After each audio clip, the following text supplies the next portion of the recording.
All right. Well, welcome back to In Good Company. And I am definitely in good company today with a friend and an entrepreneur, Miss Ashley Dearinger. Yes. Is that right? Thank you. That's right. I don't know why. As I was saying your name, I was like, I'm not going to say her name wrong. We haven't known each other for several years at this point, or anything. So just to give some context on how we know each other, one, my wife's friend circle and your friend circle is like intertwined, right? Very much so. Very much so. All right. So other than that, we have come to find out a lot of things about each other, and we've traveled recently together. But you do some really inspiring work, and we'll talk about that shortly. But why don't you tell everybody who you are and what makes you you? What makes me me? Okay. I am Ashley Dearinger, and I'm as you addressed me earlier, a recovering public educator, yes. Still very passionate about education in the public education sector. Currently, I would say I'm most known for my role as co-founder of I Would Rather Be Reading. I have an amazing business partner, Ali Ogle. We started the nonprofit about 6 years ago in 2018. We do free after school programs for kids K through 5 all across the city of Louisville. We do reading interventions, and we just open the door to lots of opportunities and want to provide whatever we can, whatever resources we can to help kids be successful and help our city thrive. So I would rather be reading. I'd rather be reading. IW, RBR. IW. RBR. Yep. Some people say some people say I would rather be reading. Yeah. That's the official. We've actually been told or asked multiple times, did we give ourselves that long name just so that people have to think about it when they say it? They're like, did you make it hard on purpose? That's right. So you can't forget it. Well, see, when I mess something up, I mess it up for life. So that's my downfall. But basically, so how did you go? Let's talk about how did you go from being a public educator to what the seat you're sitting in now? Because although the passion is the same, which is educating children, they're two totally different skill sets and two totally different paths. The passion is 1,000% the same. And I think when I made the switch from the public education sector to the nonprofit sector, I learned quickly that nonprofit and for-profit business have a lot of the same qualities. We just don't have a product that is sell, so we have to sell the mission, pretty much. But I made the jump because when I was in the classroom, I tell everyone, what kind of teacher were you? I was a primary teacher, kindergarten, first and second grade teacher. Okay. I was a reading interventionist for a little while, and then I left the district at a resource job. I was a social emotional learning, like a trauma-informed care educator. And I went around to different schools and talked about how what our kids were going through impacted their day-to-day life and how they brought that into the classroom and what we can do to help meet their needs. Okay. But basically, the jump was easy because I, like a lot of educators, and you were a teacher as well, so I know you can relate to this, right? My recovery's longer than yours, but... Your recovery's longer, but, you go into the classroom and realize that every single kid is their own unique person, and their family has their own story, and I taught at a school. I will never forget my very first staff meeting. They said, the assistant soup at the time came in, and he said, this is the lowest school in the state of Kentucky. Right. That's the bad news, because all the people are coming in to really, to check your lesson plans, make sure everything, it's going to be a lot of extra work. The good news is you have nowhere to go but up. So I was like, thank you. Yeah. You actually can get no lower than this. But got to know my kids and fell in love with my job all over again, because I thought the families that we worked with were very special and the kids were very special, and realized that I was working with a group of children who needed the most support. I was a brand new educator. I didn't know how to teach children to read, and that didn't make any sense to me. I came out of school with a degree to teach children. I'm put in a school that needs the most help, and I don't really have the qualifications to do that. And realized very quickly that in my mind, that was the very definition of systematic oppression. And stayed at that school for a long time and worked with a group of educators that I would say we were like family. You say in the business world, like, don't say work is like family, but that is how it felt. we were all in the trenches together. And it's always funny. They say every teacher is a reading teacher, but there's very few reading specialty programs that you actually go through when you're getting your teaching degree. Yeah. When you come out of college, you do not know how to teach a child to read. Right. You know behavior management, you know how to lesson plan, and but you don't know the actual science behind how the brain works Right. and what will help children learn to read and Yep. what the barriers are. Right. So I worked really hard and wanted to do something about that. So you come up, you decide to start a program, right?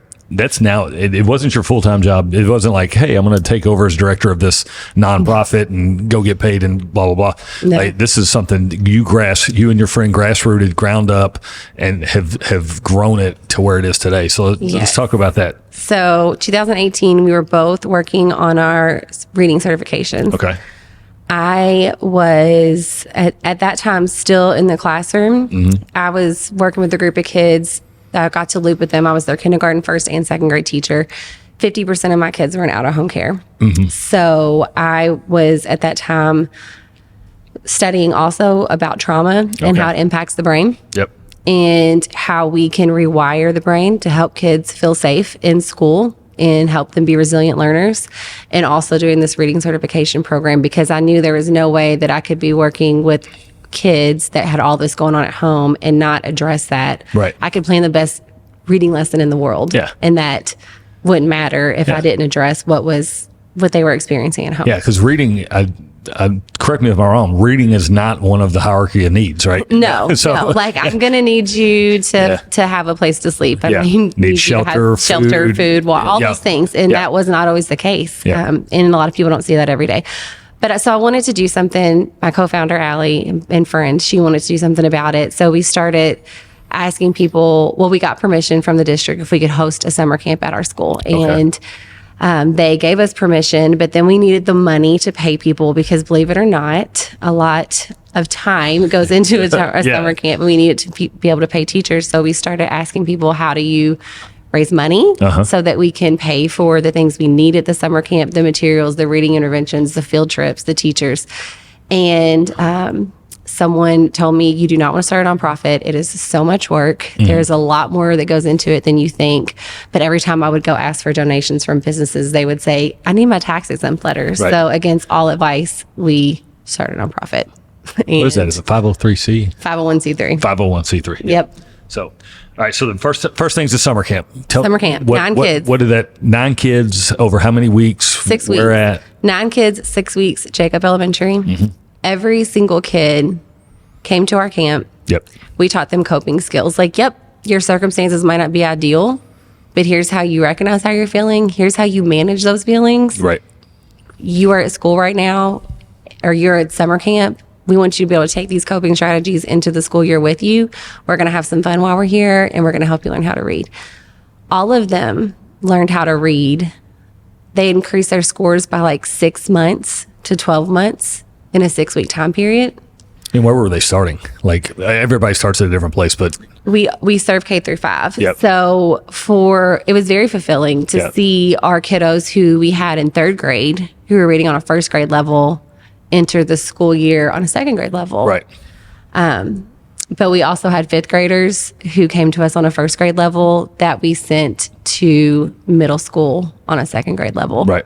So while we saw a lot of success, it also just highlighted the need for there's more. Right. There's more work to be done. Absolutely. So where are those 9 kids now? That was 8 years ago? No, 6 years ago. 6 years ago. Those 9 kids now are you able about to graduate high school. Okay. A lot of them do you are have juniors tabs on and them? seniors. Yeah, we have tabs on a lot of them. Some of them, unfortunately, have not. At that time, we weren't large enough to have the capacity to be able to track all of our kids once they moved, went to different schools, things like that. But over the years, we Yep. have grown, and we do have those systems in place now. So you decided to do a summer reading camp, right? I'm making some assumptions here. It wasn't, hey, we're going to do this summer camp and start a nonprofit that's going to grow to how big is your organization now. That wasn't the original goal. When did it shift to say, hold on, wait a COVID. second, COVID? Okay. Yep. COVID. Second summer, we had that same story, 30 kids. And So you went from 9 to 30 kids. yes, the intention was we will always stay a nonprofit that is raising money throughout the year to host free summer camps. So Okay. parents aren't having to worry about, I mean, you're a parent, how much do summer camps cost, right? Yeah. Not everyone has that luxury. So let's raise enough money to have summer camps that are free and accessible to everyone. And that was just where we wanted to be. Right. But then when the world shut down Yes. and JCPS shut down, we had to pivot like most business Everybody owners did, do. yeah. Everybody did, right? And we opened 3 learning hubs. And we partnered with the city, with Evolve 502, and with JCPS we weren't doing reading intervention at that time. It was just, can we keep in contact with the families that we serve? Can we make sure that they're getting breakfast, lunch, dinner? Are we getting them on their Google Classroom so that, we have a pulse on where they're at and what families need at that time? So your organization partnered with JCPS and Evolve 502 and created, you call them learning hubs? Learning hubs. And there were other nonprofit, a Yeah. lot of out of school time partners did that. Okay. To open up to because not everyone had the flexibility of working from home. So what was the hub? Was it, I imagine like a space where they can go get on the internet, get It on could have Google. been this room. Yeah. It could have been this, really, truly anywhere. We opened, we mainly in churches because churches at that time were still open. So we would reach out to communities that we knew had the most need, and we would partner with local churches and ask them if they would be open to us hosting a learning hub in their space. Okay. So yeah, we were in 3 churches, and we partnered with one other nonprofit called Inside the Lines Training. They're a sports mentor program. Okay. And they already had a hub at a church in Shively, and it was a gym, but it had classrooms. Okay. So that was our first one, and that's really what got the ball rolling. So you were really supporting NTI or non-traditional instruction Yep. at the community level with your organization. Absolutely. Okay. Yep. Neat. So that took you at 20, 21 into 22? Yep. 2021 into 22, they did the hybrid, Yep. alternating schedule. We shifted through all of that. But then when school went back, I think educators knew for a long time, there are kids who need extra support, their families need extra support. But again, if you don't see it every day, Right. that's not a glaring problem that everyone is exposed to. But COVID really did highlight that, if Yep. anything came out of it. So when schools opened back up, we just had the opportunity to get the name of I'd Rather Be Reading out there, the mission, the work, the families we could serve. And we had the opportunity to open after school programs. And that's really when it took off. Okay. We opened after school programs in partnership with Louisville Parks and Rec. Ben Johnson, a lot of people know him. He's the head of community centers, and he opened us with Welcome Arms. So y'all partner with Louisville Parks and Rec at this point. Okay. Yeah, Louisville Parks and Rec. And we're in 8 community centers, and Awesome. kids were coming from school to the community center. We do the whole group setting. We have a teacher, an assistant teacher, and a reading interventionist from our partner Evolve. And our kids come in, we teach them those same social skills. Like, how do you recognize how you're feeling? Yep. How do you manage your feelings? How do you develop positive relationships? How do you attune to others? Yeah. Like if me and you work together and you normally have a lot of energy and you walk in and you don't have that energy, like I need to be able to attune to know like what's up. Yeah. And that's a life skill. So we'd work with them a lot in the whole group setting, and then they still get their reading interventions one-to-one. And we've had a lot of success with building partnerships in the community with lots of different businesses. So we say, now that our kids can read, Yeah. what do they do? What? Because they are future realtors. There are future pilots. There are future business owners. There are Nurses, future mechanics. Yeah. So if they have not been or not in a place to be exposed to those opportunities, how do we link up with different businesses and provide that for them? That's awesome. where we're at now. What? So you have right now you have 8 sites. How 10. many? 10 sites, How yeah. many kids are you serving? 350. 350 kids, and these are self-chosen. That I'm going to leave my normal school day and do more work. I mean, I say that in a bad way, or I'm going to continue my education for how long after the school day's over? Yeah, and there's one more pivot, Okay. which I guess that is the story of entrepreneurship. Yeah, yeah. It is. There's always a pivot. Yep. So busing is hard, and so when kids started getting off the buses later, we worked with our school district and said, can we move our program from the community centers that kids are having a hard time getting to back into schools? Okay. So we now have you a eliminated the stronger buses. partnership. You We just eliminated eliminated that. Like, yeah. where are the kids and how can we help the families? So Okay. now we're in 8 schools after school in 2 community centers That's for awesome. a total of 350 kids. And then in the summer, we go primarily back to the community centers. So schools can shut down, do their thing, Right. clean, the whole nine. But How many weeks in the summer?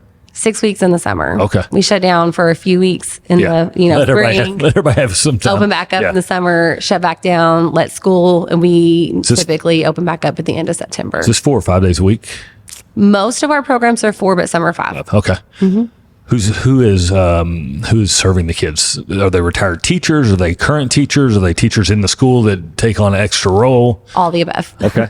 Anyone, not anyone, truly, not anyone. I shouldn't have said that. Yeah. We have what we call a plug and play program. Mm-hmm. We want to make it as easy as possible so that we can attract and attract and attain high quality talent, people that are mission driven and are good with kids so that they want to come every day. Right.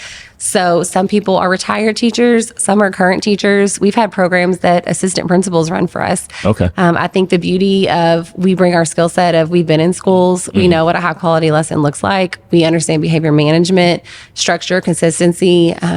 So we plan the lessons, we design the programs, Yep. and then we recruit people that we know are able to train Yeah. in that space. So if we know that you're somebody who can implement the program, it might be a teacher's assistant, it might be an assistant principal, it might be a former, camp counselor.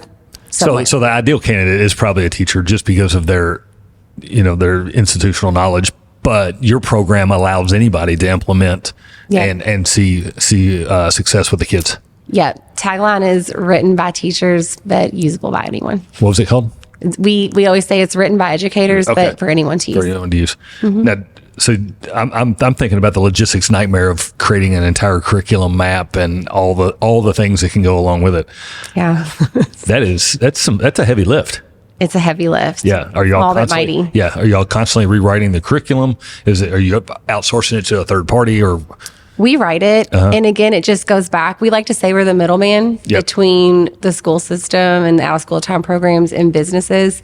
The amount of corporate partners and sponsors that we have found in this city that they say we want to help, but we don't know how. Yep. A curriculum is one of those things. So I know we're right next to the Texas Roadhouse building. Texas Roadhouse has actually given us a grant. Like we have went to them and said, we have this many volumes of our curriculum, but we're in year 3 now. We need some new content. We need to be able to, purchase the materials and test it on kids and all of we have it set up like this. We record the lessons. It's available for our teachers to see and model and all that.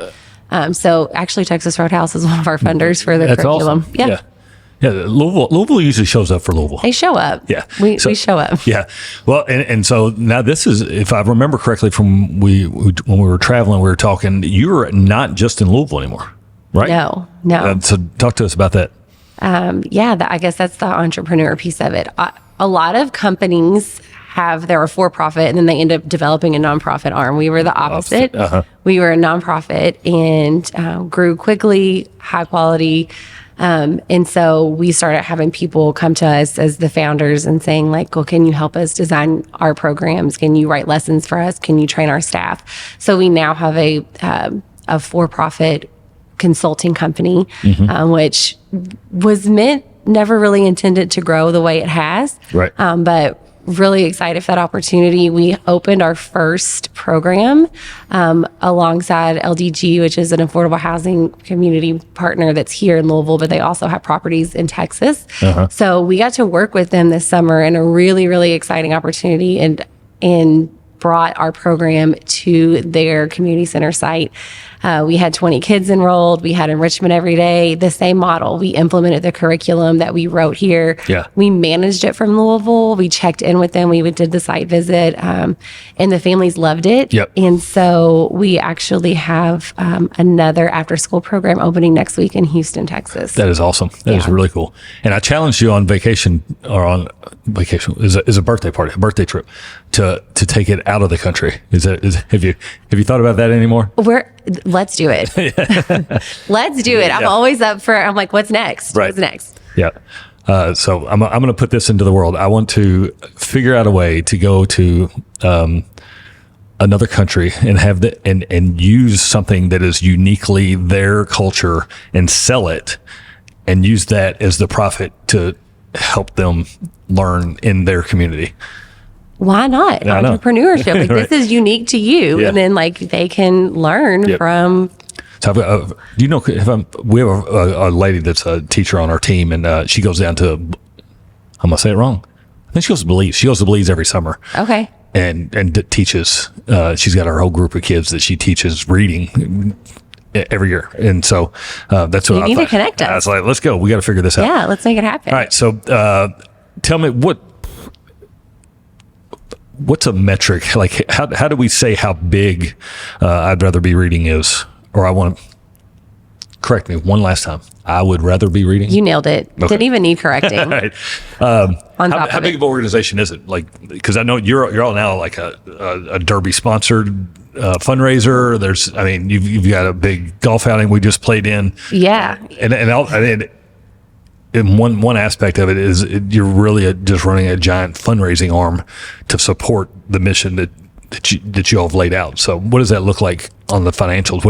What commitment do you have to go out and seek every year? I wish I could answer that for you. I do know our finances, but because we're new, we've grown so quickly. Yep. We've almost doubled in size every year. Okay. So this is the year that we have officially hit, like we're a $1 million operating revenue nonprofit. Okay. Which people tell me is pretty great for only being 6 years old in the nonprofit landscape.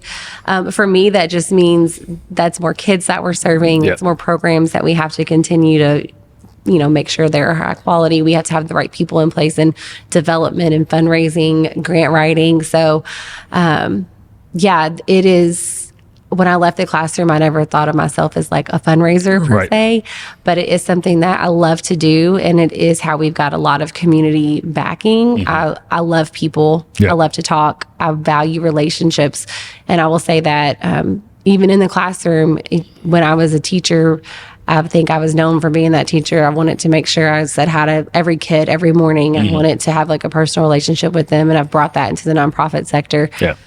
Because at the end of the day, relationships are everything. So fundraising is relationships. It's how do you show up for people? All business is relationships. Like everything. And that's why educators always when they make that shift, when they get out of, and it's not a bad thing. They're like, wait a second, I can actually use my passion for serving people. Yes. On the business side, when they make that shift, they're usually very successful. So I'm not surprised at all. I want to bring up something, if it's okay to talk about your family, because your family is very unique and fun and a blessing, I know. Do you want to talk about that? Because one of the first times I met you owned a company called Fostered Apparel. Yeah. And you were the original... the first swag we ever bought was through your company. So where does that passion come from? People, it seems it's been such a whirlwind. It seems like that was a long time ago. Right. That was a time in my life, Fostered Apparel, where I knew I wanted to do something, but I wasn't sure exactly what it was. Yep. I'm all about a full circle moment. Yeah. So when I mentioned earlier at Jacob that I had taught a group of kids for 3 years, and I felt like they were mine, Yep. And when my husband and I were trying to have children, I found out pretty early on that I would not be able to have kids. And we did some fertility stuff. And I just knew it wasn't for me, that fertility route was not for me. I knew the need in our city. And I went to a foster care training, and they said there were 1,000 kids in the city of Louisville in 2013 that needed homes. And I just thought, I cannot spend the money on fertility treatment. Right. Knowing the kids that I work with every single day that are looking for homes, that need that. Yep. So I talked to Heb about it, and he was on board. It took a little bit to say, like, are we actually doing this? Right. That's such a big, again, a heavy lift. Yeah. It's a heavy lift. Yeah. It's a heavy lift. But we did. We finished the training and we started the foster care process. And that's the hardest part about the foster care process is you have to be in the mindset of reunification is the goal, because it's always best for kids to be with their biological parent, if possible. If possible. So knowing that if we accepted a child into our home, we were going to love them as much as we possibly could, but know that if the opportunity for them to be reunited with their birth family was an option, that was going to be what was best for them. Right. That was the hardest part, but our son Grant came to live with us in July of 14, and he was 2 months old. Good night. And then we got a surprise call for a little girl. Yep. Paige, our daughter. Yep. She was 4 months old, so she came to live with us in October of 2014. Okay. So we just thought, were you always going to? Was it multiple always on the table, or? That's the thing about foster care and adoption. But I always told myself that was fertility too. Like I could have done fertility treatment and had twins, triplets, you know? So, the calls came and we just said, this is the path. Like that's the way it was supposed to be. Yep. And it was. So we had a 2-month-old and a 4-month-old, went from 0 kids to 2 kids in a matter of 2 months, and lots of needs and home visits and all the things. And then we realized the goal was going to be adoption. So we were going to be finished with a boy and a girl and same age. And then we got a surprise call that phone call. our oldest son, that he had a brother who was born. So they were 18 months old at the time. And so then we went to 3 kids in 18 months. And that in itself has been a journey that has led us to where we're at with I Would Rather Be Reading. Yep. And I knew that raising 3 kids under the age of 2 was going to be really hard to work full time. So it made it a little bit easier to leave JCPS. Yep. They had a lot of needs. I needed to be flexible. So when I Would Rather Be Reading was smaller, I knew I needed to be able to, raise my children and be available for them when they needed me. So we just grew the company so that I could still meet their needs at home, but also show up for them and advocate for them at school. Right. And it was also a very eye-opening experience, and it still is today, because like we were talking about earlier, they experience things before coming to live with us that were out of our control, out of their control, and that call for some advocating. And I have the knowledge to do that. I have a special education degree. I have a trauma certification. That was quite literally my role when I was a public educator. You were dangerous. And it still at times feels defeating. Yeah. Like I can't do enough.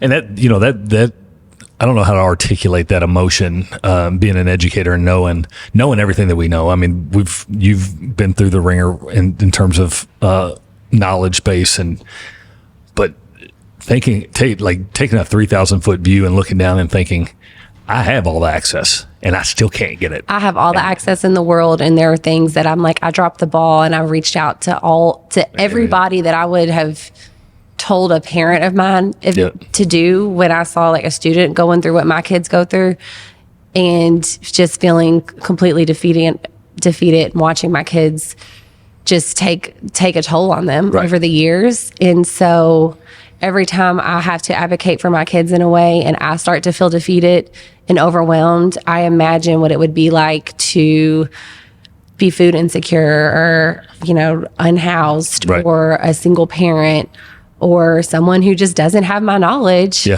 from their career field and be trying to navigate the system. And so everything we do at I Would Rather Be Reading is setting our kids up to be successful and letting our families know that we are here to support you. Yep.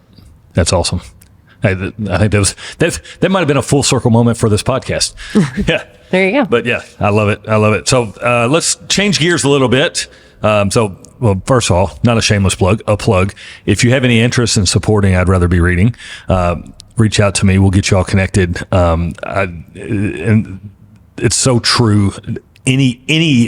Any help helps, because a bunch of small things add up to a big thing. And just your program itself exemplifies that, from, a 6-week reading camp in the summer to where you are now and where you're going to end up going. Who knows where you're going to end up? And I love it. So plug make sure. But now we're going to go lightning round. Let's have a little fun. Okay. You ready? Let's do it. If you were to pick a third career now, what would it be? You're not outside of education. What you're doing now? What would you do different? Ooh, this is fun. What about I'm starting a third career? Okay. I am getting back into real estate. Okay.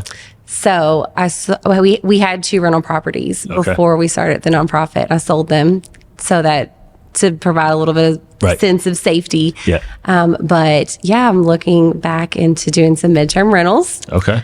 And I think that's the next thing. I love our city. I want to make them fun, exciting. I want to have my own. Why midterm? Yeah. Because it's really hard to get an Airbnb permit. Gotcha. Yeah, it's really hard. Yep. All right. What's your favorite thing to do on a Sunday afternoon? Hang out with my kids. All right. Hang out with my kids. Be outside. Just be outside. Enjoy our city. I love Louisville and all it has to offer. So be with my kids and do something that's going on. Someone that knows Louisville the way you do. What's a hidden gem that nobody? Noble Funk. Noble Funk, the brewery. Mm-hmm. Okay. Yeah, it's so Well, it's fun. right next to your. Isn't that right next to your? Shameless plug, yes. But again, it's right next to our office. Our office is on 6th in York. Noble Funk is on 2nd, and we work from there. We do Noble Funk Fridays. Yep. And it's just a really great open space. We held meetings there. The food is really good, but also we can take the kids there. They have board games. They have cornhole. They have this really great outdoor space. Okay. And it's just good. It's good for personal. It's good for kids. It's good for meetings. And the aesthetic is just really calming. So yeah. Noble Funk. Noble All right. Funk. And they are a supporter of you all. Always. Their beer's good too. I had it. At the I golf would say, scramble. you know what I'm going to say? Shawnee Country Club. Shawnee Country Club, Shawnee Golf Course. Portland Country Club. Yes. No, Shawnee Golf Course. That is such a, it is its layout, its history. I mean, it's really cool. I'd love to see, and you can go there and have fun and play golf. I would love to see it kind of get revitalized a little bit. That'd be fun. It is a really cool course. Dream dinner. Who would you have dinner with? Oh, who would I have dinner with? I thought you were asking me where. Who would I have dinner with? Yep. All right, I'll let you marinate on it. I'll go. Yeah, marinate on it. One word that would describe Louisville's community. We are talented. Talented. Okay. I like it. Favorite sport team? Go Cards. Go Cards. L's up. Hell's up. All right. Favorite app on your phone? Canva. Canva. You do it from your phone? I do it from everywhere. Okay. How do you? My Canva screen's anywhere. my screen's not big enough to do it. Listen, I will send a proposal, a social media image. Like I will see something and I'm like, oh, make that up real quick. I mean, because when the opportunity arises, you have to jump on it. And okay. Canva makes it so easy.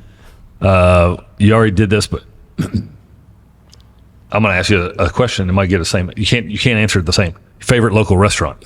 You can't say Noble Funk. Against the grain. Downtown? Yeah. Or outside? Is it right outside the Louisville Slugger? To the Louisville Slugger. Really? Yeah. Little barbecue place? Atmosphere. Oh, okay. Atmosphere. Do you have to go during it when there's a game going on? No. No, just anytime. See, look, again, we got to get more people downtown. Right, back to downtown. Yes. Back to downtown. Yes, another I against thought we the were grain. going to start a boating company. We are. Okay. Because we got to get more people back to downtown. Yeah. That would be the third career. There you go. Doing boat experiences. Bourbon boat experiences. Bourbon boating. Yep. Not while you're driving the boat. No. Favorite. You don't want me driving a boat. TV show. Favorite TV show? Yeah. Firefly Lane. Never heard of that. I'm gonna have to write that down. Firefly Lane. You should. What's it on? It is based on two best friends. One is very, very outgoing, very type A, very entrepreneurial. One, they work together and she gave up her career to be a mom, but they grew up together like in high school on Firefly Lane. Yep. And then it just shows the progression of their friendship through all the decades. And it is What just a channel? beautiful show. Netflix. Okay. And chill all the time. All right. Did you say and chill? Netflix and chill. All right. What was best of, we'll end on this, best piece of advice you'd give 20-year-old you? The best piece of advice, I think it would just be to really know who you are, be true to who you are. Yeah. In my 20s, I don't think I really had an understanding of what it meant to know yourself. I was really caught up in chasing you have to graduate college and you have to have a career and you have to be in a marriage and you have to I'm very checkbox, need to do all the things. And I don't think I really knew what I wanted because in your 30s, they're great, but I feel like I'm not the same person I was at 21. Yeah. Do you? I totally agree. I mean, I'm a lot different person than I was 6 months ago. Yeah. So I'm always on that path. 5 Regrets of the Dying is a book, and one of the regrets, I can't remember who wrote it, but is that you lived your life for somebody else versus being self-aware. You did everything that society said you had to do, but you really weren't doing what you were passionate about, and so very impactful. I loved having you here. I love seeing you. Yes, we should spend more time together. I think we should. All right. When we get together next. Yes. I'm going to start a podcast, have you on it. That'd be great. All Love right. it. Thanks for coming. All right. Thank you, Jimmy.